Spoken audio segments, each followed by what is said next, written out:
meus amigos, meus irmãos.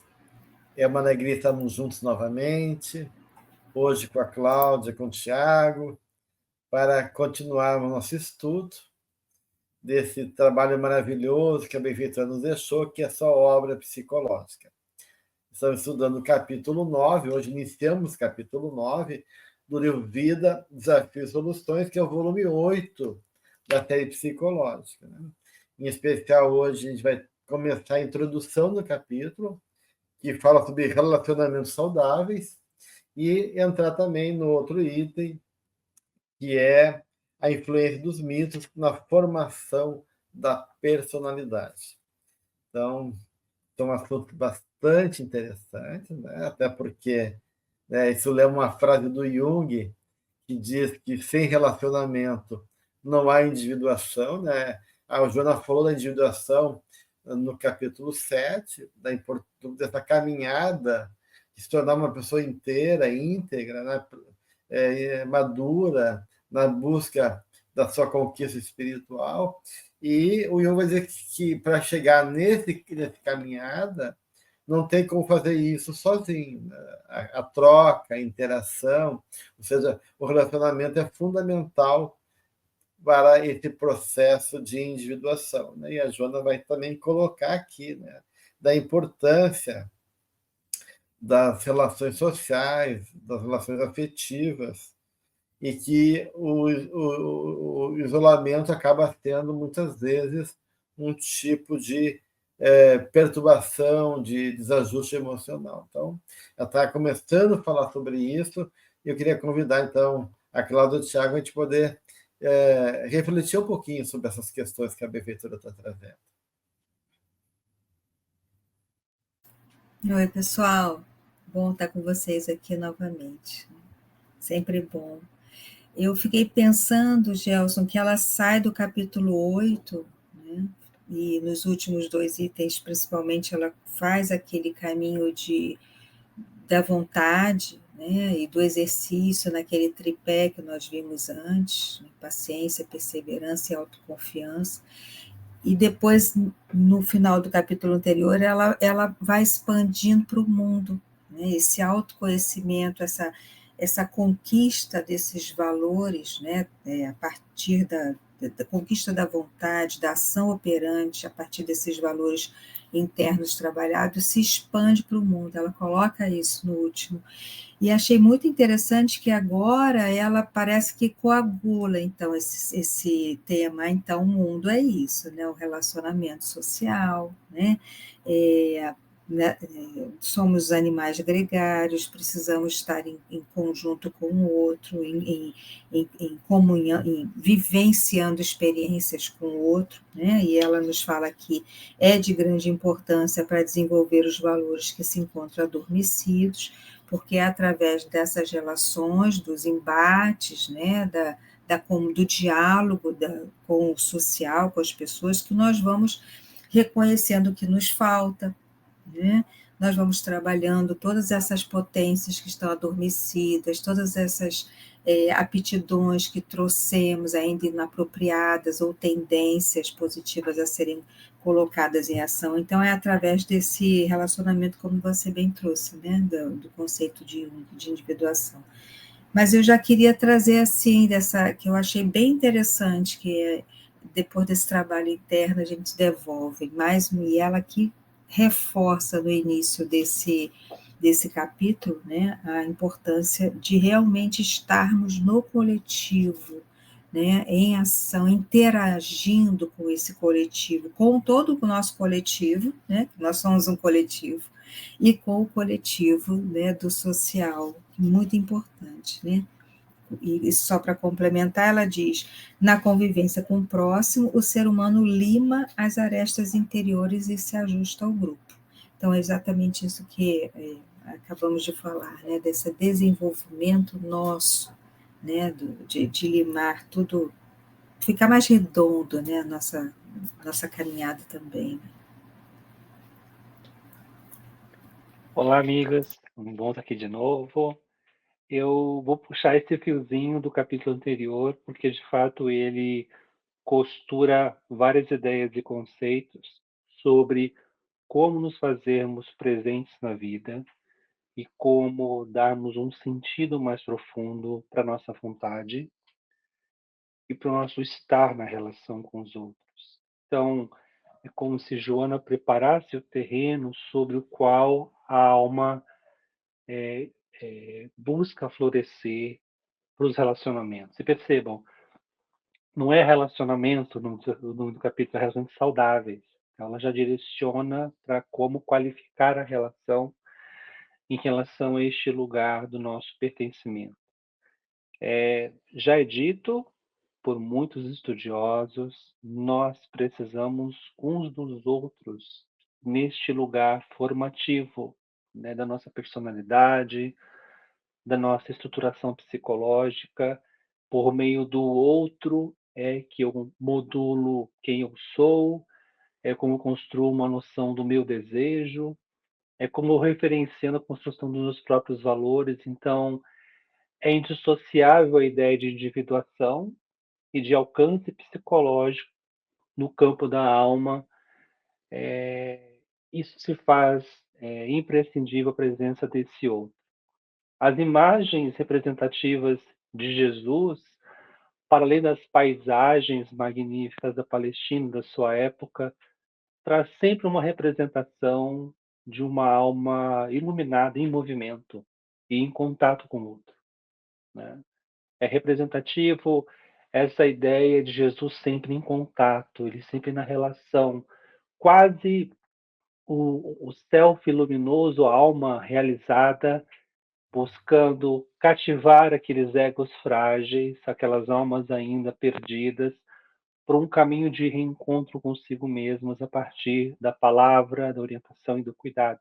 Então, a ideia de uma relação saudável me parece que também agrega um valor sobre viver de forma saudável, amar de forma saudável, e eu acho que isso promove profusão de vida. Por excelência, relacionar-se saudavelmente envolve naturalmente a ideia de amarmos de forma mais saudável, nos engajando em relacionamentos de forma mais saudável. E isso, sem dúvida, é um desafio para a vida contemporânea, né? Com certeza. É interessante que ela faz a imagem de um ligado à questão de um conjunto de instrumentalistas, né? Tipo, se fazer uma orquestra, né? E o quanto uma nota dissonante pode arruinar o conjunto da obra, né? Ela fala de reforçar a importância dessa dinâmica relacional, dessa ressonância e dessa conexão que temos um com o outro e o quanto isso afeta. A gente não imagina quanto a nossa vida é afetada e afeta a vida do outro. Me lembro uma vez uma orientação espiritual que um amigo meu, ainda eu era bem novo ainda, ele foi numa casa espírita e aí ele recebeu uma orientação espiritual para ter muito cuidado para não se perturbar e cair espiritualmente. Porque a entidade, ou o espírito amigo, falou que se tu cair, meu filho, cai muitos contigo também, né?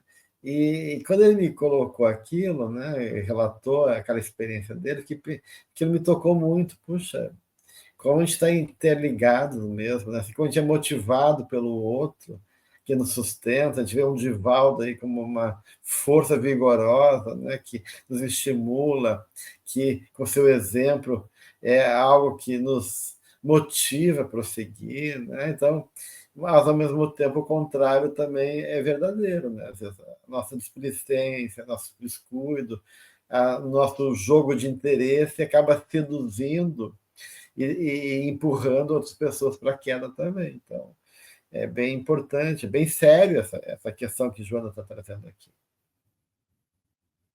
É verdade, e ela fala assim: o seu crescimento é conquista geral, o seu fracasso é desastre coletivo. Exatamente o que você trouxe aí, né? De como a gente arrasta com o nosso exemplo, né, a muitas pessoas, o nosso coletivo privado, né, a forma que a gente conduz, na vida. E ela vai além e diz assim, portanto, há uma necessidade ética, psicológica, moral, em favor do relacionamento entre as criaturas, particularmente quando este pode ser saudável, né? Então, a sua proposta se faz mediante o intercâmbio fraternal, aspirações culturais, doações dignificadoras, que se convertem em esforço de construção de momentos enriquecedores. Então, ela coloca como uma necessidade, e essa necessidade do trabalho individual e de ir ao encontro do coletivo, né? Devolvendo para o coletivo todo aquele trabalho e nos nutrindo, né? Dessa força, dessa potência, porque sozinhos somos folhas ao vento, juntos, né? Num grupo afim, nós somos muito fortes, né? E podemos então nos nutrir e nutrir todo o nosso entorno, né? De acordo com aquilo que nós realmente, aquilo que a nossa alma deseja, né? Aquilo que a nossa alma deseja de completude, de se sentir fraterna, né? De estar podendo vivenciar na Terra momentos de fraternidade genuína. Então, E sim, exatamente, diga. não, e exatamente isso que a gente não vê atualmente, né? A proposta do benfeitor é oposto à lógica, à ética do coletivo dia, porque é uma ética muito individualista, muito egocêntrica, muito narcisista. Eu me promovo, azar do outro, o outro é grandinho, se ele não quer entrar na história, o problema é dele, se ele entrou também, o problema é dele, não tem nada a ver com isso. As pessoas têm um pensamento muito dissociado realmente do compromisso com o coletivo, dessa ética que a Joana está propondo aqui, que é uma ética solidária, né? Uma ética comprometida, responsável pelo outro, cuidadosa, né?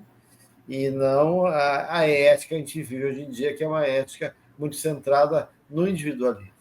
Então, e aí me lembra uma frase do Cacique de Barros, que é um padre que fez um asilo aqui em Porto Alegre, e ele deu uma orientação espiritual uma vez, que ele diz assim: se unidos fortalecemos o grupo, no grupo unido cada um será mais forte. Então, a importância, né, de que cada um fortalece o grupo e o grupo unido nos torna mais forte também. Esse compromisso de correspondência e de apoio mútuo, né?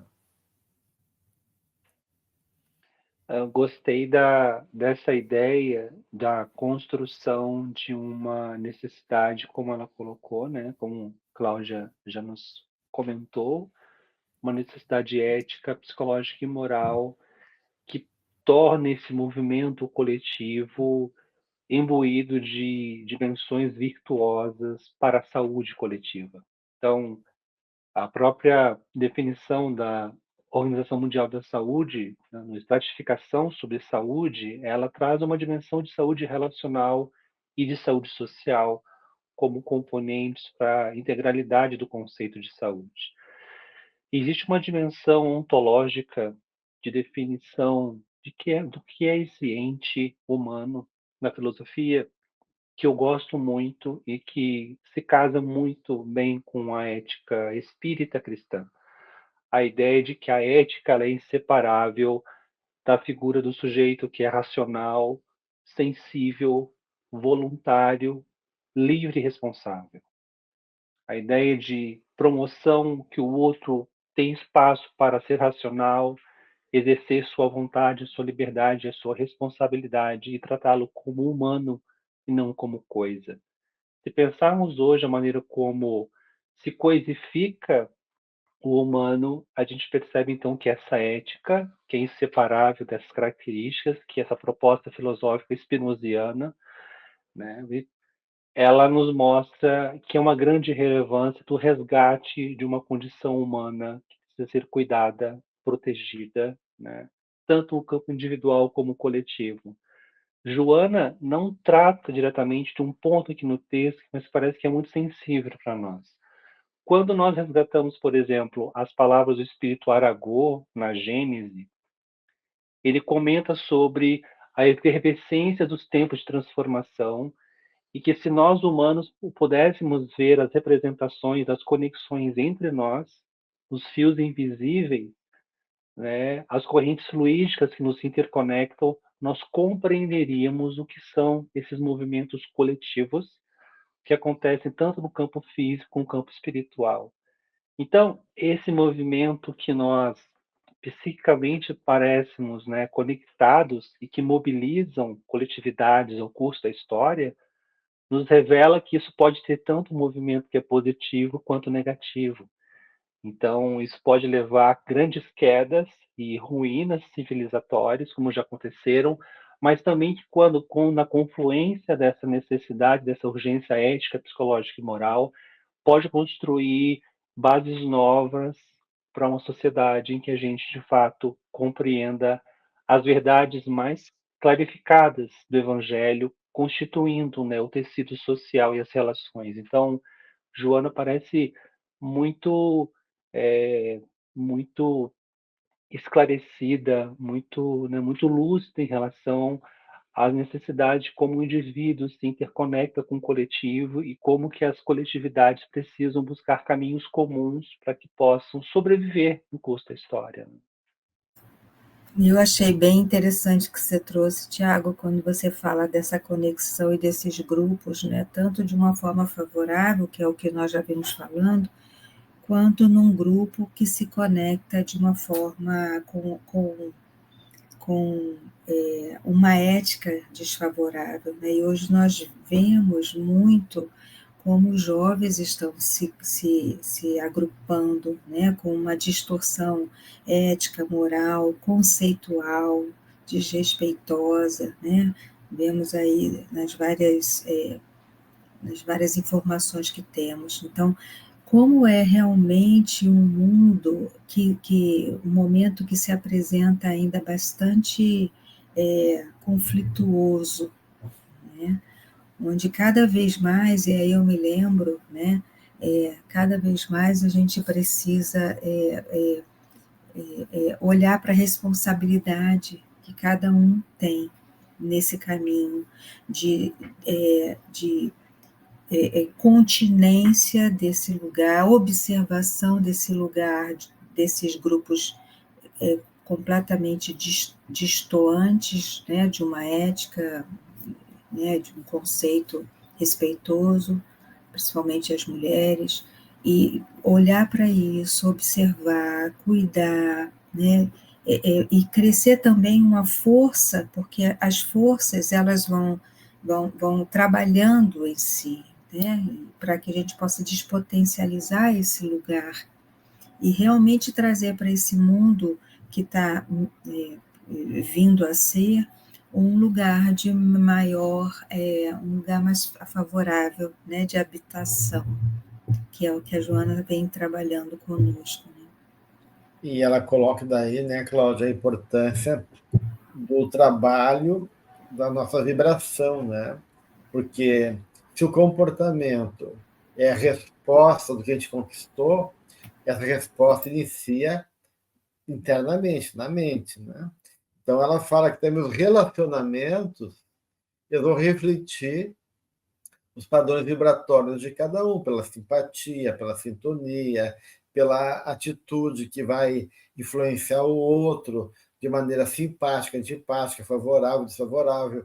Então, há um propósito agasalhado de tua benfeitora, né, que trabalha em favor de um bom encontro ou de um mau encontro. Né? Então, que ela fala da importância então, de a gente ter aspirações nobres, né?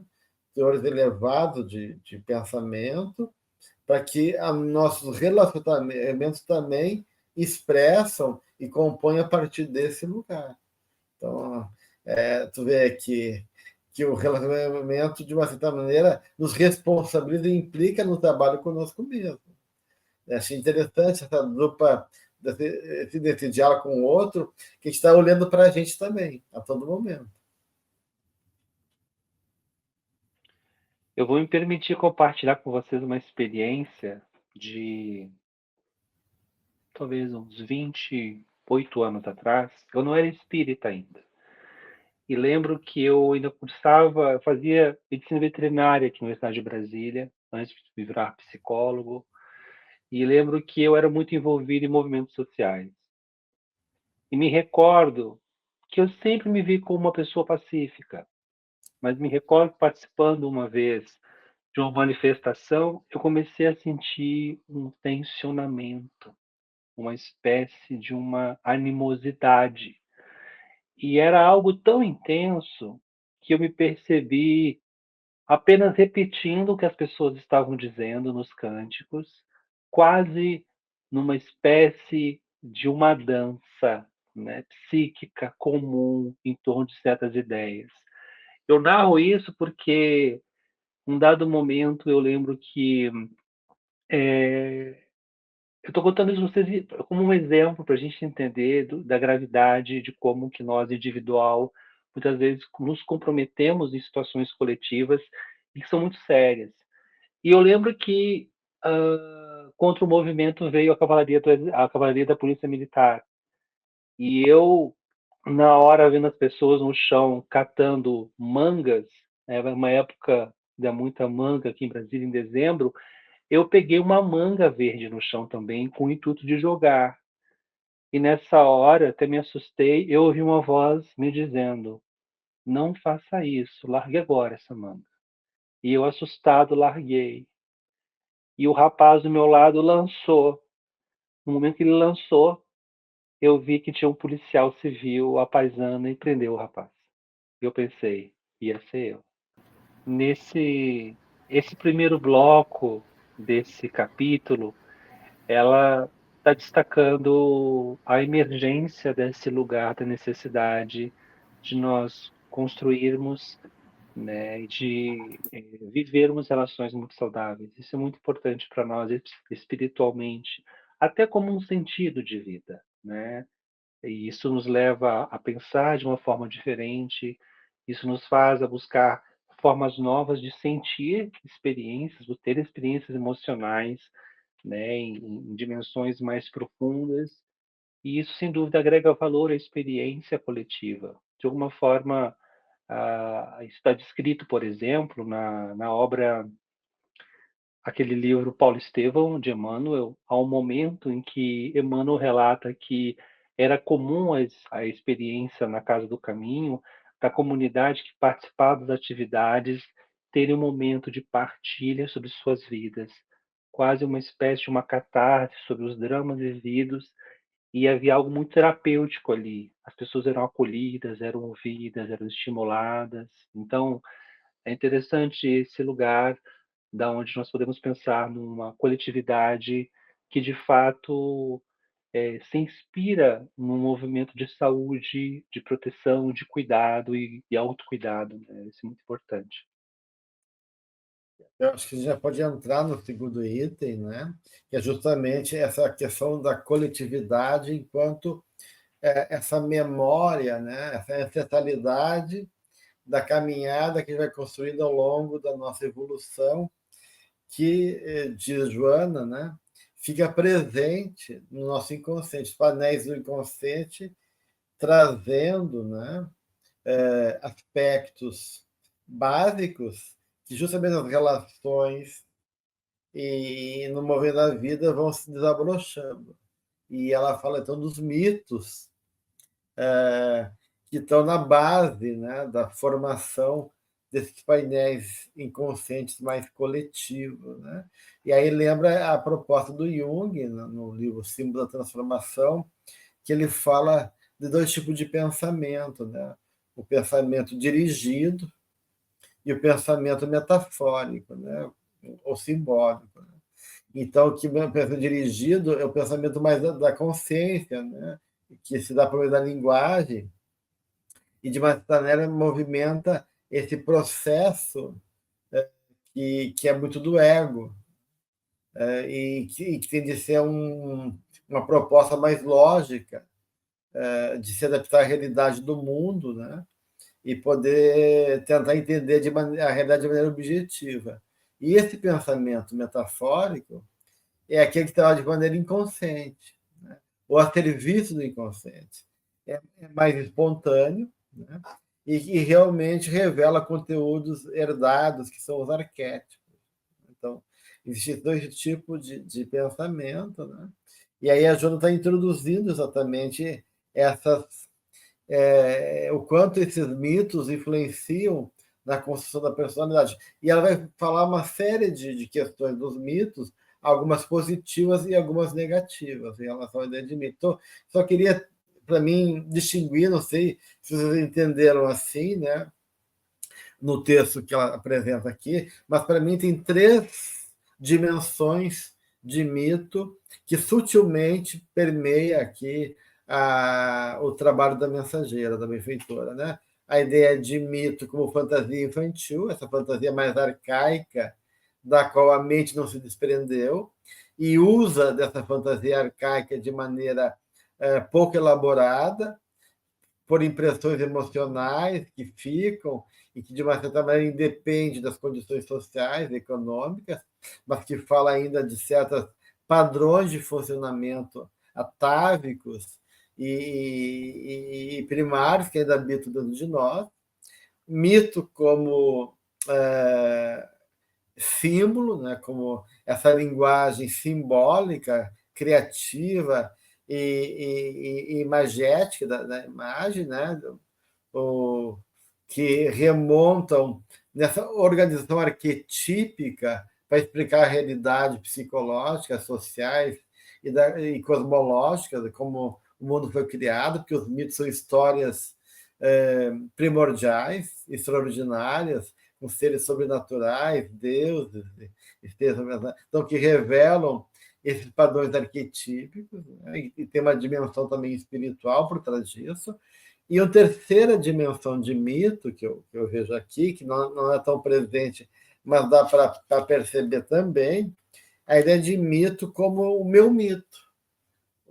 O mito como aquilo que me move enquanto significado reencarnatório, o mito do significado, né? O que dá sentido à minha vida, o mito que constitui a minha realidade pessoal enquanto aquilo que me configura, me compromete nessa existência. Então, a ideia do mito também como algo maior que orienta e regula a minha vida para além das coisas transitórias do mundo. Então, para mim, tem essas 3 dimensões de mito que ela vai dançando e vai trazendo na medida que ela vai trabalhando aqui o texto.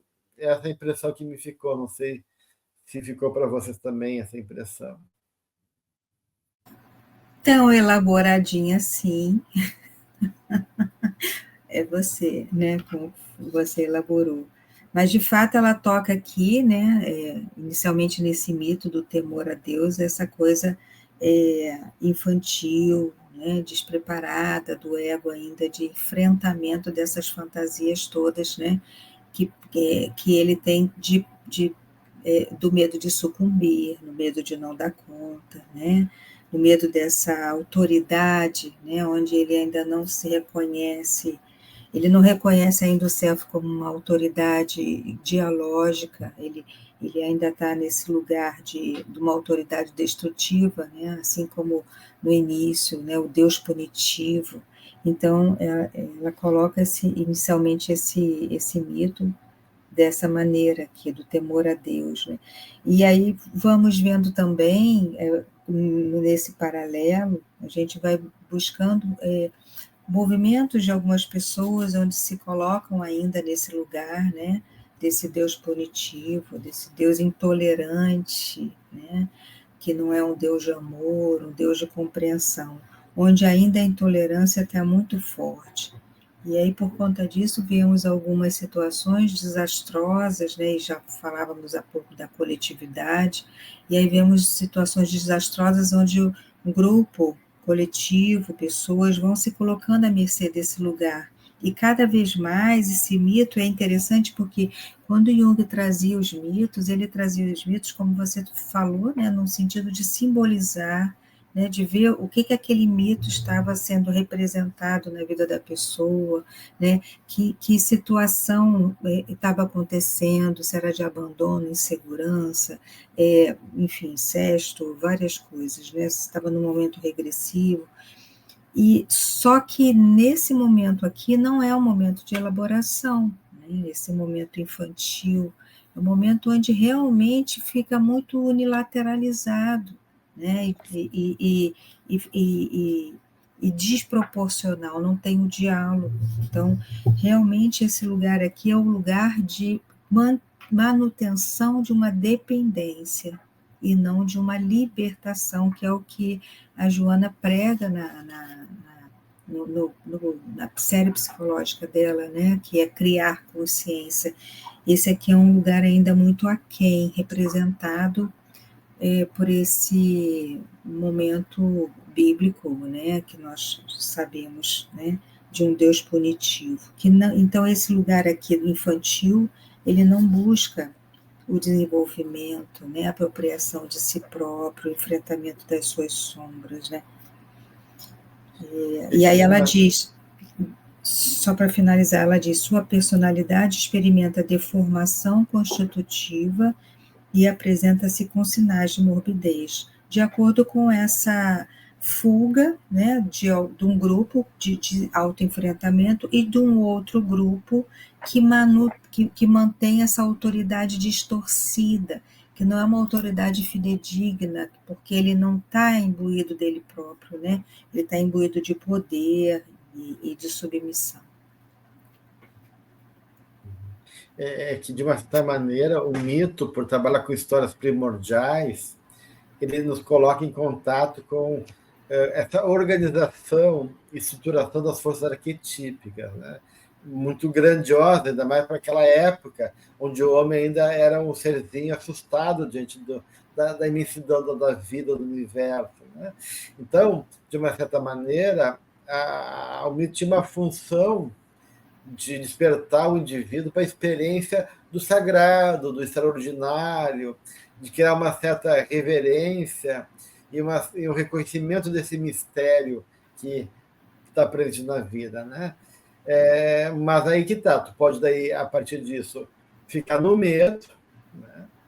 E nessa amizade infantil, ou se conectar e fazer parte desse mistério como uma pessoa, como alguém atuante junto, né?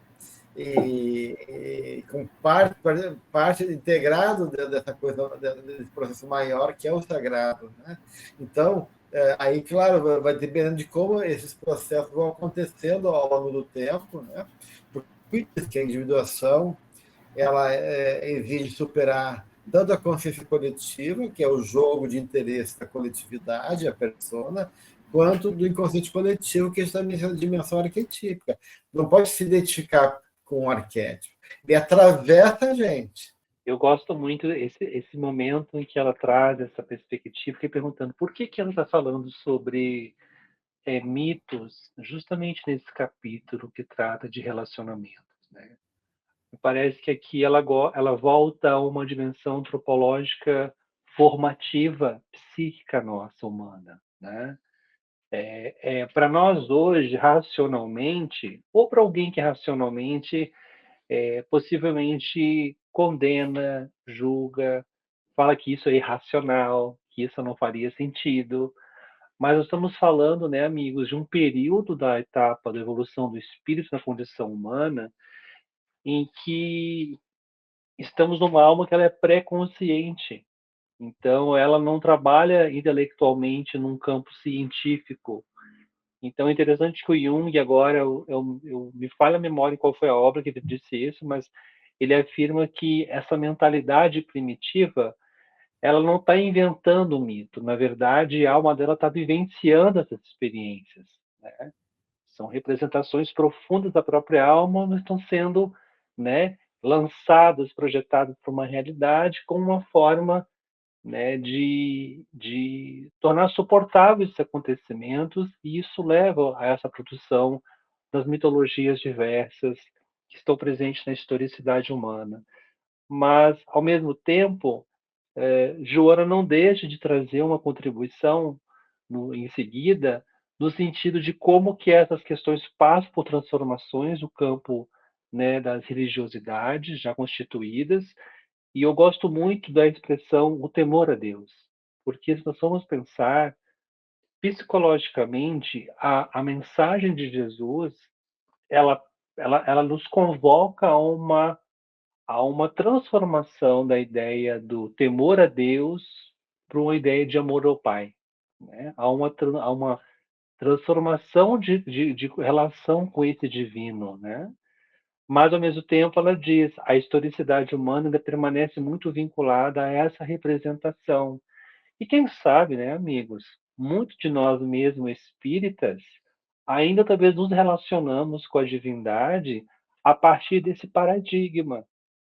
Tem medo, ou como ela diz, né, às vezes nós somos muito impressionáveis, ou às vezes nós somos muito rígidos, né? Então, é interessante esse movimento psicológico da forma como nós nos relacionamos com essas imagens arquetípicas, ou essas representações arquetípicas, no caso, por exemplo, de Deus, né? E ela pede, nos convoca a essa reflexão sobre um amadurecer psicológico em que nós não mais estamos submetidos a uma lógica de relação com essas potências, né? Mas que nós também temos a capacidade de enfrentarmos esses conflitos, essas dificuldades. Existe um historiador judeu que é interessante que quando ele explica o advento da religião israelita, ele coloca que a ideia de um Deus único, que traz uma perspectiva de uma dimensão ética da vida, não existia antes. A relação com a natureza, os deuses, nas mitologias, isso não era regulado por uma ética. É até estranho pensarmos isso, né?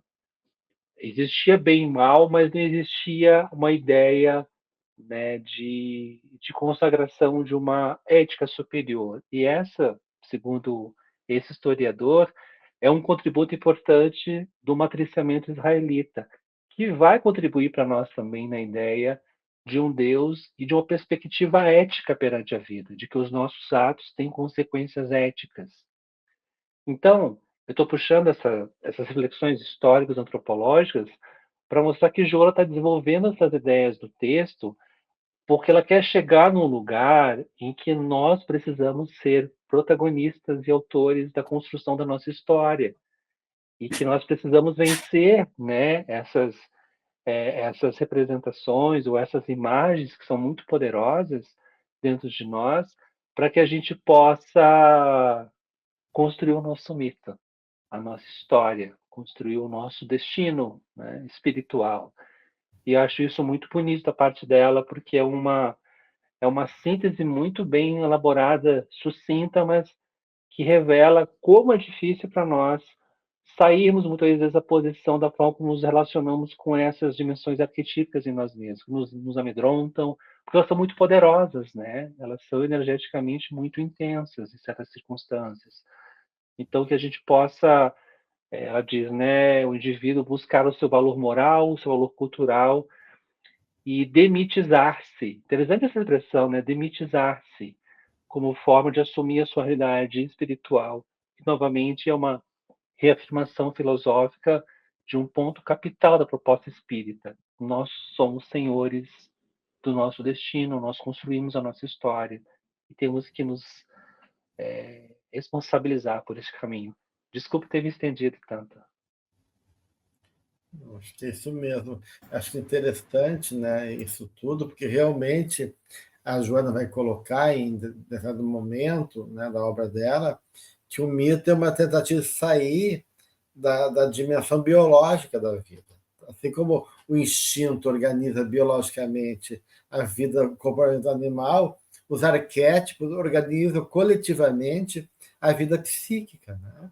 Então, o mito ele tem um recurso pedagógico, tem um valor pedagógico, ele oferece um apoio psicológico diante da realidade da vida, explicações, configurações, organizações da mente enquanto uma busca de autoconsciência, né? Mas a gente não pode esquecer que a verdade do mito é acessível apenas à visão simbólica. Se tu perde o simbólico, tu perde o sentido do mito. E aí que a Joana está dizendo, essa mente literal, que acredita, né, de maneira infantil nas histórias míticas, né, duendes e não sei o quê, e poder especial, e ela fala dessa mentalidade infantil, então, mágica, do pensamento mágico, né, que acaba criando um mercado de ilusões, como diz a Joana aqui, né, e fica a pessoa que presa nisso, dependente disso, né. E não é isso, né? Então, isso é o mito literal, tu queria estar identificado de maneira literal, que é a própria mente infantil. Tu tem que sair do literal para entender o sentido simbólico do mito e entender que por trás daquela história grandiosa, daquelas histórias primordiais, né? Tem uma sabedoria ali, né? Mas que não pode ser colocado de maneira tão concreta assim, senão realmente perde sentido. Exatamente, eu fiquei pensando no mito e no rito, né? O ritual daquele mito, né? E se é um ritual vazio, ou se é um ritual com sentido e significado, né? Tem uma simbologia querendo chegar ao entendimento, a uma harmonia interna, né? Porque fiquei pensando nisso e que vocês foram trazendo, e também vi aqui tem uma frase da Joana que retrata bem isso, quando ela diz, na raiz de muitos comportamentos estranhos, encontram-se mitos não diluídos, comandando o indivíduo que prossegue imaturo.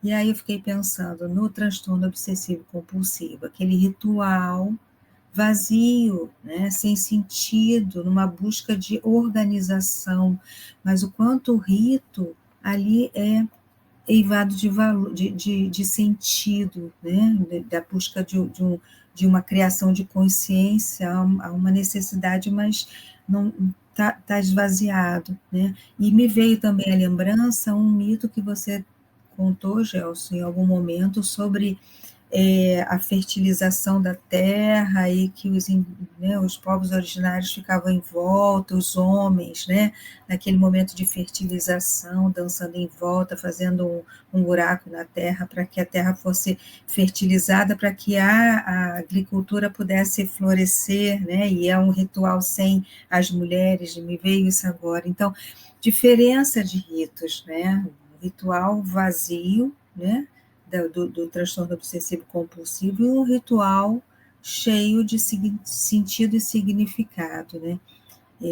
Mas isso tudo, né, como nós vimos no capítulo anterior, todo é um processo, né, onde para se adquirir uma vontade direcionada, bem direcionada, nós vimos ali etapas, aqui também ela traz, né, que primeiro tem esse momento nosso, né, que é a história, né? É a história, mas também é o momento de cada um, onde fica naquele ritual sem sentido, né? Até que vem, então, comece a simbolizar, né, na sua vida, começa a simbolizar e encontrar essa libertação do mito que a Joana diz, né? Então, assim, de fato, aquele ritual fazer sentido, né? A Aniela e a Fé, naquele livro Mito do Significado, ela fala assim, na obra de Jung, o mito do significado trata da ampliação da consciência humana. Então, é esse terceiro ponto, onde nós vamos buscar realmente qual é o nosso mito individual, né?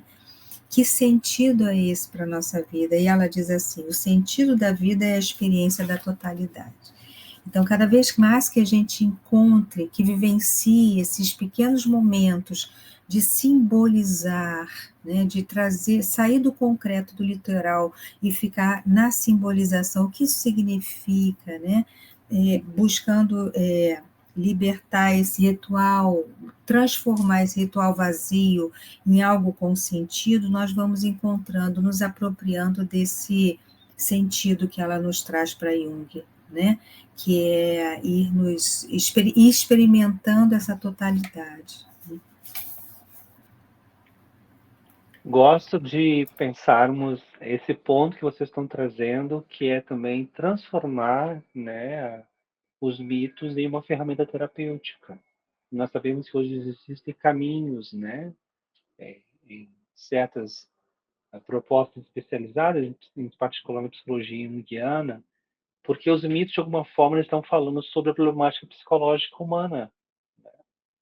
De alguma forma, esses modelos relacionados, eles estão tratando os conflitos humanos, né? Então, é possível a gente focar nos mitos como caminhos para encontrar soluções em um contexto terapêutico, né? Então, como disse o Gelson, né, sair de um literal e partir para uma coisa mais simbólica. Então, se amplia os símbolos em torno de quadros psicológicos e que dialogam com certas mitologias e que promovem um percurso autorreflexivo de autoconhecimento, uma proposta psicoterápica, né? Então, me parece muito saudável também a nós nos valermos da riqueza, né, desse conhecimento dessas histórias, né? Também me parece que existe um ponto importante no sentido de que é quase como se estivéssemos, de fato, valorizando e nos gratificando em torno desse conhecimento que é ancestral, né? Como forma de nos conhecermos, né?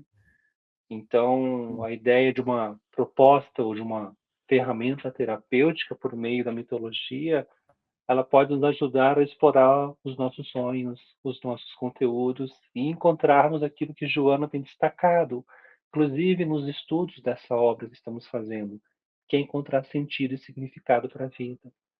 Então, a gente pode encontrar isso de maneira muito profunda, né, na compreensão dos mitos, entendendo os nossos problemas psíquicos, as nossas dificuldades, e desenvolvemos estratégias a partir das histórias para compreendermos a nossa história, né? Eu acho isso muito bonito.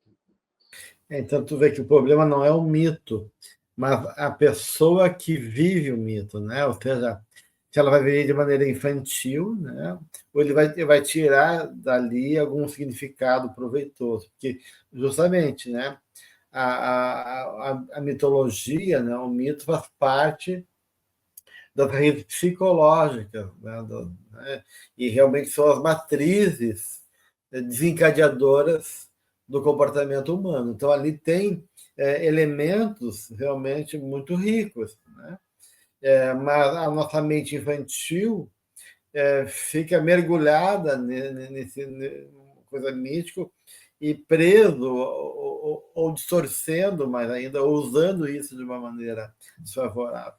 E aí a Joana vai colocar aqui na página 131 e no início da 132 que, à medida que o ser se desenvolve psicologicamente, os mitos que nele se encontram em forma arquetípica sofrem transformações e adaptações aos mecanismos dos diferentes períodos de crescimento e amadurecimento. Ou seja, a gente não vai perdendo o mito, ele vai sendo transformado, ele vai sendo elaborado, ele vai sendo assimilado de maneira melhor, né? E podendo gerar, né, processos de forças criativas que nos ajudam a encontrar realmente uma caminhada positiva, né, rica, né? E ela continua, né? As leves construções fantasistas vão sendo substituídas por novas aspirações realistas que se fundem na imaginação, abrindo espaço para um desenvolvimento equilibrado e saudável, né? Então, com certeza, né? E ela vai colocar mais adiante, né, que essa libertação do mito, então, oferece um terceiro aspecto, né, que é justamente essa libertação em favor do valor moral e cultural. Então, ou seja, aquele princípio fantasioso do mito tem que se transformar num significado moral e cultural que nos ajude a seguir em frente na nossa caminhada, e não para nos aprisionar, né? E ficar nessa mente infantilizada, mágica, que se perde em jogos, que é uma forma de fugir da nossa responsabilidade e do nosso compromisso de crescimento espiritual. Exatamente. E aí ela coloca a diferença, né, na página 133, quando ela diz assim: a posse de uma dessas personificações, que é gnomos, fadas, anjos, qualquer personagem, né, da fantasia, que representam imagens arquetípicas das antigas fobias e aspirações, então a posse disso oferece força e poder, né, para o indivíduo superar a má sorte, as dificuldades, os sofrimentos, mas o indivíduo não sofre as injunções naturais do processo de crescimento interior. Então, aí ela está falando de fuga, de utilização desses personagens como fuga, como anteparo, né? Por outro lado, nós sabemos que utilizar os aspectos, os personagens, né, dos contos de fadas, até quando o mito se apresenta, trazem uma informação que a pessoa pode integrar naquele momento, ela pode dialogar com aquilo. Então, há uma diferença entre usar aquilo como anteparo ou escudo e se debruçar sobre aquele conteúdo que está sendo trazido, né? E muitas vezes, por exemplo, um conto de fada, um conto tão comum que todos conhecem, que é do Patinho Feio. Aquele conto diz sobre o pertencimento e o não pertencimento. Então, em algum momento daquele processo terapêutico, e que aquele conto é apresentado, ou que ela mesma traz, e que ela se identifica, né, e se diferencia. Então, eu me identifico com essa história, mas então eu vou me diferenciar. Né? Então, eu vou buscar o meu pertencimento que não é ali naquele lugar. Então, assim, a Joana traz essa... daí eu fico traduzindo assim, né? Vamos pensar o que ela está dizendo. A importância da gente usar e não abusar, se colocar de forma simbólica, utilizando que mensagem é aquilo que o conto, o mito está sendo trazido, ao invés de se anteparar naquilo, colocar aquilo como anteparo, né, e ficar lá naquele lugar de não crescimento, né, de não enfrentamento. Eu acredito que vocês lembram disso, né? E vamos compartilhar com os nossos amigos que estão nos assistindo. O último volume da coleção chama-se volume 16, Psicologia da Gratidão, e ela começa, né? O prefácio dela, ela fala sobre os mitos. Interessante, né? Ela resgata essa temática como forma de fazer um fio que conduz da experiência mitológica, psicológica humana, chegando nas parábolas de Jesus e mostrando de forma simbólica como é possível despertar do indivíduo quando ele se permite psicologicamente entrar em contato com esses recursos pessoais e conscientes dele, a partir dessas imagens, dessas histórias, em favor de si mesmo. E não vou falar aqui, vamos deixar por dia que esse encontro chegar, né? Mas é interessante que ela vai explorar, amigos, aqui essa simbologia do mito de Perseu, na ideia de alguém que busca pelos valores morais, né? Defender os seres amados, a busca pelo perdão, a construção de harmonia e felicidade para o coletivo. E ela vai contar essa história de Perseu nesse prefácio, se valendo desse recurso terapêutico, elucidativo, mitológico, como forma de mostrar o processo de individuação do espírito, né? Então, ela fala que as várias representações arquetípicas, né, amor, coragem, gratidão, maturidade, proteção aos fracos, compaixão, são imagens representativas que todos nós temos em nós, né, alicerçadas de forma arquetípica, e que promovem esse lugar da exaltação do movimento de individuação ou de como o espírito amadurece, se conscientiza e se realiza perante a vida. Mas chegaremos lá em dado momento. Com certeza, né? De uma certa maneira, os símbolos, né, que são contidos no mito estimulam e dão um certo direcionamento, né? Um caráter significativo e ordenador, numa visão prospectiva e além, né? Então, nesse caso, o mito e o símbolo acaba sendo algo de sabedoria, algo que pode ser, do ponto de vista emocional, um fator protetor, como um dominante que me vem diante de um momento de fragilidade ou de dúvida, né? Mas o que a Joana está propondo aqui é que a gente não fique preso na mente supersticiosa, né? Que é sair dessa mente supersticiosa que fica encantada de maneira infantil nas histórias e nos mitos, né?